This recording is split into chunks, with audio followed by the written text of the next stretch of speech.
Good evening. This is the Elliott Wave update for the S&P 500 and the NASDAQ 100 for Thursday, August 10th, 2023. I know it's been actually very confusing, and the markets are not really feeling like they're trying to find direction. And as evidence, we get a lot of chop up and down, and it's not just small, it's big, and the big moves in the reversed several times. But I have been kind of talking about that I'm running two actual counts, right? One is the preferred and the other is the alternate.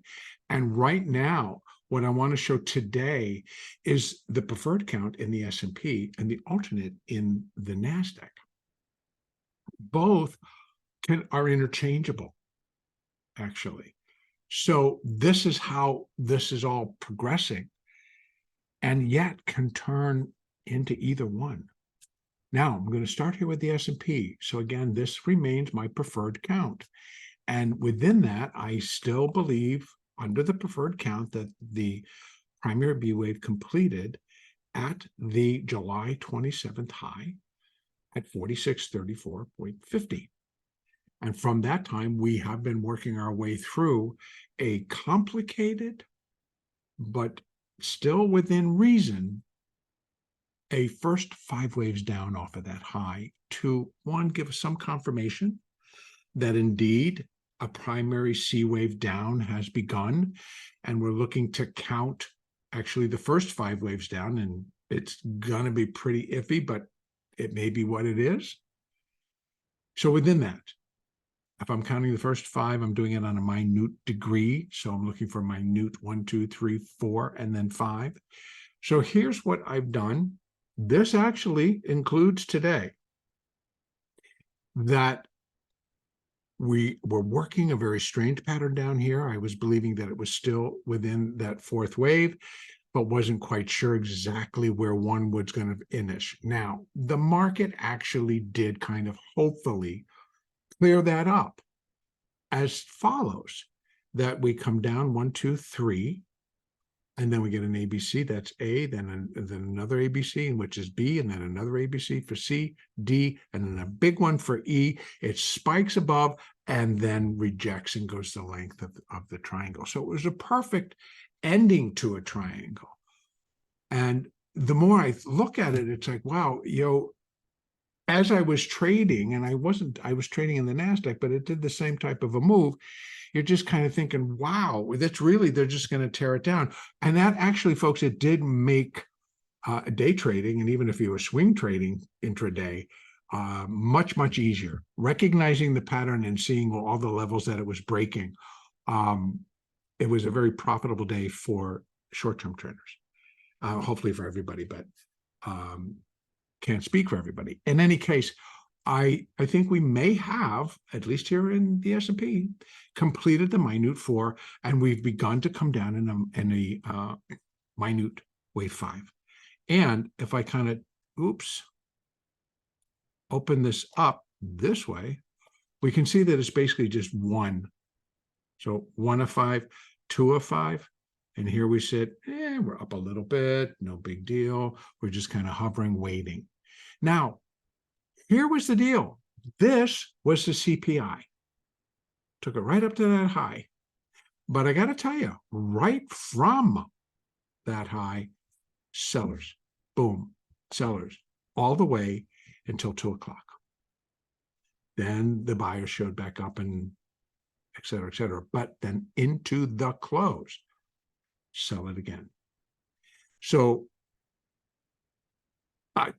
just on a technical basis, coming out of a triangle, this is exactly what you look for. You look for it to thrust out of the triangle in the direction back, of course, here into the trend, which is down, right? Looking for a 5, and to get to the bottom of the triangle, thrust out of the triangle, and it did just that. So very clean. Let's see what happens next, because what's being left on a technical basis is that we will continue to see downside. Now, remember, we've, wrong, got to switch this around. We've had several levels, and one of them down at 44 4410, 4409, 4410. And there are thought, and actually people that use Bookmap, I'm hearing from them. God bless you. And thank you, by the way. I think that's great. Keep sending on that information all you want. But Bookmap ends up showing where resting orders are sitting in the futures market. And so I'm getting reports from subscribers that at 4401, there is a large resting orders. And at 4405, I heard there's a large resting order. So maybe they could be the same. But there is a large order that's been sitting down there just kind of waiting. And that's where it needs to get filled, because obviously that is something to do with their hedge. But anyway, quite often when that occurs, when Bookmap is telling you where these resting orders are, they sort of, what we would say, kind of turn into a magnet. They draw down to that point where you're going to go down, you're going to trigger that fill that order and trigger stops on the way. And done all the time, but hey, we'll see. Anyway, my thought would be that we start to get a turn and we start coming down. Now the support is at 4414 because this came in a little bit higher. So things get pushed up, but still overflow, the strength, maybe this could just be a third coming down here. We get a 4 and a quick 5, bringing it into 4,400. Actually dipping just below would be absolutely perfect, like 43.91 into that area. That would really work as well. Now, those are the fibs that we have, and 2.618 is way down at 43.33. And again, with these types of turns that we're seeing, to throw it out there to say, yep, they could push all the way down to 2.618. And that would be for the whole minute 5. 1.618, when 100% is at 44.64. And if I'm thinking to myself, this is 1, 2, but maybe internally, I mean, I can really come down to here. Internally, yeah, you could probably say 1, 2, 3, 4, and then we're just doing a quick 5 down. Possibly, can't say. We gotta let the market do it. So, but where's our support? Our support is at 44.64 and then 44.14, down to and including just 4,400 area plus or minus. So, and that would be minute 5. Minute 5 finishes minor wave 1. Then we get a minor second wave pop, a bounce. Now, moving averages, all acknowledging the trade itself, totally bizarre. Because this kind of made it look like, okay, that, as slight new low as it made, okay, maybe that kind of finished the whole thing, and this was going to be 1, 2, and we're off in the third, and it stopped, and it reversed, and it just cut it all to ribbons. So again, when you look at the pattern itself, that's what you would expect, and that's what we got, which gives a little bit of additional confirmation that it likely was an expanding fourth wave triangle. So, and this would also be known as an expanded flat. And it gets a little bit bigger because it's expanding. The boundaries or the channels are increasing. So, and your fibs, you work in reverse. So those of you that use your fibs when you're figuring out your triangles, and so A and then to C and then to E is to C, that would be in a wedge, in a diagonal. It's the reverse when it's expanding, and it all fits. So let's look for some additional, finish this fifth wave, and then get another rally. Over in the NASDAQ is actually on the alternate. Because see what the NASDAQ did. It's just really, it's not necessarily even a diagonal. Although I think some might want to consider that, consider at least this as some form of a diagonal. And then what is this? You got me. So if this is the alternate, here's what it looks like. A, B, C, X, A, B, C, X, A, B, C. That's what I think it looks like in the NASDAQ. Now, if that's the case, and this is a minor 4, then the NASDAQ's going to have the potential to shoot up and go to new highs. And I would push it back above 16,000. That takes it totally out of line from what, what if the S&P finishes at a 5? I will recount this thing. And to me, this is the alternate. I wanted to show the alternate basically because of this mess. So it is a way to count this mess. Because otherwise, this is 3, 4. And then what do we got going on here? A fifth wave. 1, 2, 3, 4. Okay, maybe. Right? So if we're going to put it back and we're going into the preferred count, this is to show you the alternate. I'm not trying to confuse anybody, but this has been very, very difficult to count. So this is one acceptable way. Now, if I take it back, then it's going to be 1, 2, 3, 4. We get overlap, but I'm going to put 3, 4, and then it just starts to, I'd have to put a 3, 4 here, and this is 1, 2, 3, 4, and now we're in the 5. If this is 3, 4, and then it would have to be 1, 2, 3, 4, and that doesn't work. Coming all the way up. The aftermath works, so some form of an expanding triangle. So if this is going to be, it gets really bizarre, and that's why it becomes more difficult. But if it ends up being similar or equal to what's going on in the S&P, and this is a 5, let's run those fibs. And again,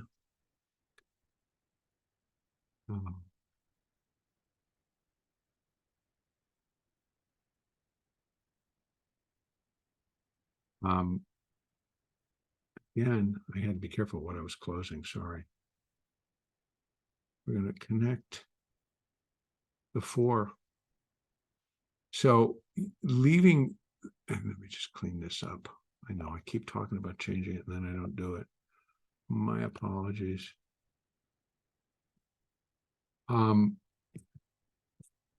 So again, under the preferred, we're looking at this being a wave 5.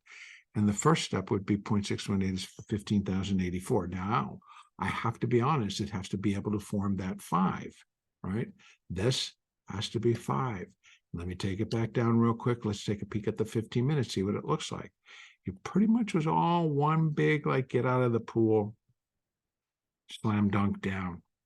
So what if it is 1, ABC, A of 2, B of 2, C of 2, brings us up back up into here, maybe even is up to here.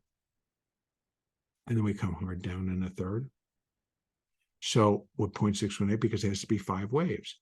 Now, is it possible that this could be, 1, 2, 3, 4, ABC, maybe, and this is 1, 2, could be. Either case, you're kind of looking for it to kind of slide pretty quickly and get itself down there. Because what's the first level is equality, and that's at 14,862. So that's a pretty decent drop. Now, if they come in and they do the same thing if they did with PPI and they do it tomorrow, with CPI and they do it tomorrow with PPI, are we going to, I don't know if they're going to want to run it higher just to get it slam dunked in their face, right? So again, a lot's going to become clear, but those would be the levels. Equality, 14,862. And again, we're still looking for, under the preferred, that first minor wave. And it would be nice and clean. I got to be honest with you, nice and clean. Our declines have been choppy but clean. It's these corrective phases that take too long, are containing a lot of volatility, a lot of craziness. But maybe that's all coming to a close. We'll get that wave 1 in, we'll do a 2, and then we'll drop in the 3rd, and we'll continue to build on that primary C wave. The alternate, leaving as is, boy, it's a tough call, because to continue this would be a C wave. But then I'd be looking for just a little bit more. Then I'd be looking for like 15,084, maybe down to like 15,000 even for this C wave. And then to finish it and stick a minor 4 underneath it and rally, rally, rally, rally, rally. Again, that would be the first target in a new rally to primary B wave highs. The all-time high sits above this at 16,768. So we're still pretty far away from it. Any case, tomorrow, PPI numbers come up for the market opens, and I'm telling you, it's a coin toss, because I know there are a lot of algorithms that are all set up to kind of take this. So we do have consumer sentiment also at 10 a.m. Eastern, and I don't know if they're going to producer price index comes out at 8:30, and then we get core PPI year over year and core PPI year over year. So again, I don't have any comparisons because the median forecast is not included on MarketWatch. All right, so that's where I'm going to leave it. But just be prepared. It could literally go all the way up, and then they do it once again, or this low sticks. So either way, you got to be prepared, because that's how crazy the market is right now. And this is where I'm going to leave it.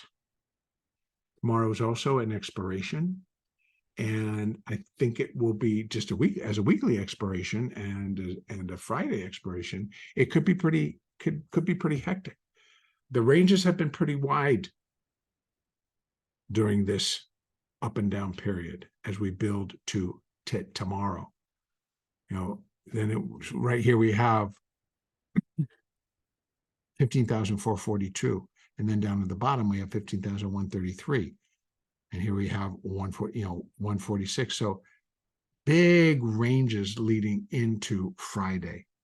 So open interest across that board is just really kind of getting full, and therefore gamma could flow real easily, heavily in either direction. All right. Best of luck tomorrow on the trading, and have a really great trading day.